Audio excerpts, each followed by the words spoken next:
pagi buat kita semua yang terkasih dalam Yesus Kristus.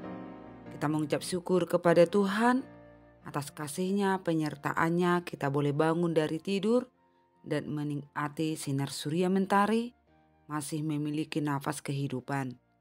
Ada baiknya sebelum kita memulai apa yang menjadi tugas dan tanggung jawab satu hari ini, biarlah firman Tuhan yang mendasari atau memberangkatkan kita sehingga kita beroleh sukacita dan tak kekurangan apapun.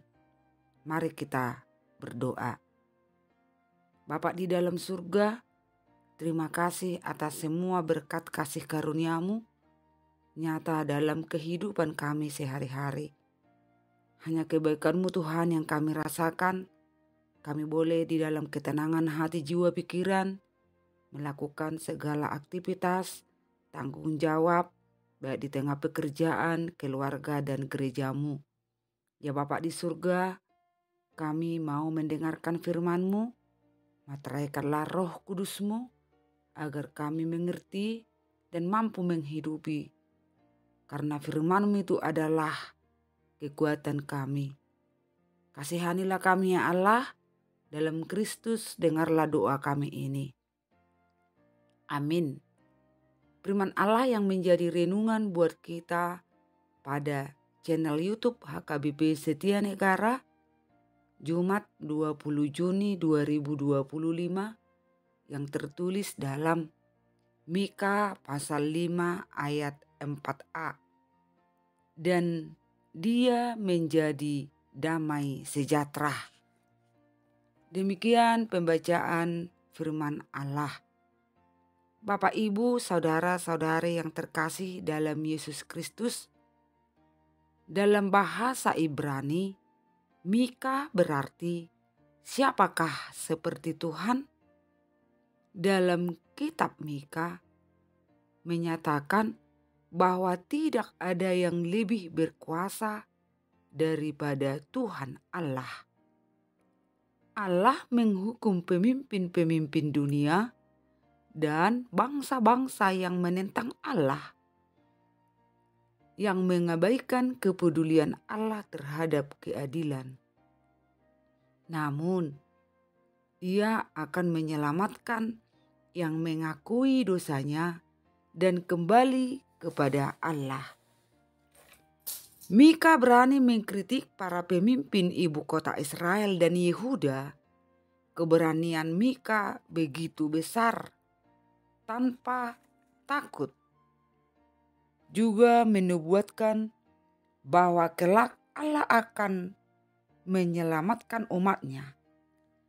Allah akan memimpin mereka pulang agar kembali dapat beribadah di Yerusalem dan memilih seorang pemimpin yang akan menjaga umatnya layaknya seorang gembala dan memberikan mereka keamanan. Mika menyampaikan penting bagi umat Kristiani menerima dan mempercayai seorang gembala dari Betlehem yang akan menjaga domba-dombanya dan membawa damai bagi dunia.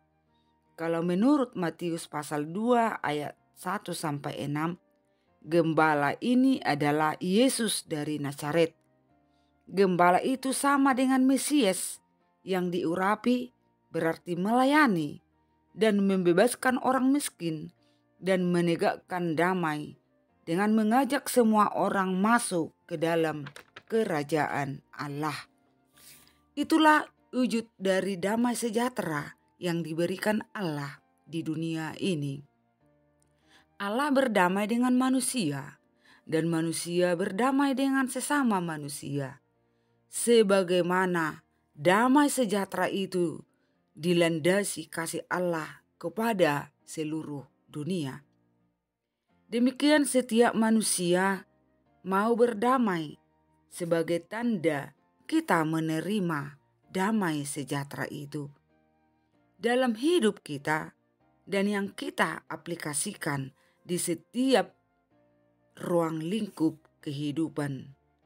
Hidup harmoni dengan Tuhan, hidup harmoni dengan sesama manusia, lingkungan, serta dalam kesejahteraan fisik, mental, dan sosial. Berarti jauh dari berbagai konflik, tidak ada lagi pertengkaran dan merasakan nyaman dan memperoleh kedamaian. Kasih Kristus melampaui segalanya. Mari saling hidup berdamai dengan siapa saja, termasuk kemampuan saling mengampuni.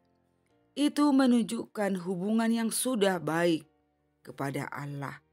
Ketritunggalan Allah yang bekerja atas seluruh umat pilihannya, sehingga kapan dan dimanapun berada, selalu menebarkan damai sejahtera yang menaungi segala hati, jiwa, dan pikiran. Kita berdoa. Bapa di dalam surga di tempat tinggi, terima kasih Allah. Setiap kami mendengarkan firman-Mu, ada pengharapan baru, kekuatan baru, di mana Tuhan mengingatkan kami, kasih-Mu yang tak berkesudahan. Engkau datang Tuhan, bukan hanya menyelamatkan kami, tetapi Engkau memberi perdamaian antara Allah dan manusia dan sesama manusia. Dan damai sejahtera itu telah milik kami, sehingga kami tidak perlu takut dan bimbang, karena damai Tuhan telah berada dalam hati jiwa kami. Tolong kami Tuhan, mampukan kami dengan Roh Kudus-Mu, agar itu kami hidupi di dalam pekerjaan, di dalam pergumulan, apapun, sehingga kami merasa tenang dan damai. Terima kasih Tuhan atas berkat melimpah. Engkau menyediakan seluruh keperluan kami. Dan ingatkan kami Tuhan supaya jangan lalai atas dunia ini, tetapi kami beri hati kami berdoa, mendengarkan firman-Mu, dan berbuat kasih kepada sesama. Kami berdoa Tuhan buat anak-anak yang dalam studi, yang sudah belajar, kuliah, yang mau masuk perguruan tinggi. Tolong pelihara kehidupan mereka, ya Allah, beri kesehatan, anak yang takut akan Tuhan, yang selalu mengandalkan Tuhan, beri hikmat kebijaksanaan, sehingga waktu yang ditentukan mereka boleh meraih masa depan mereka. Ya Bapa di surga, ke dalam tangan-Mu kami serahkan seluruh jemaat dan hamba-Mu. Sembuhkan yang sakit, hibur yang berduka, topang yang lemah. Dan biarlah Tuhan situasi apapun, kami tetap berpegang teguh hanya kepada Allah. Ampunkan segala dosa-dosa kami, dan layakkan kami menjadi anak-anak-Mu dalam Kristus. Dengar sempurnakan doa kami Allah.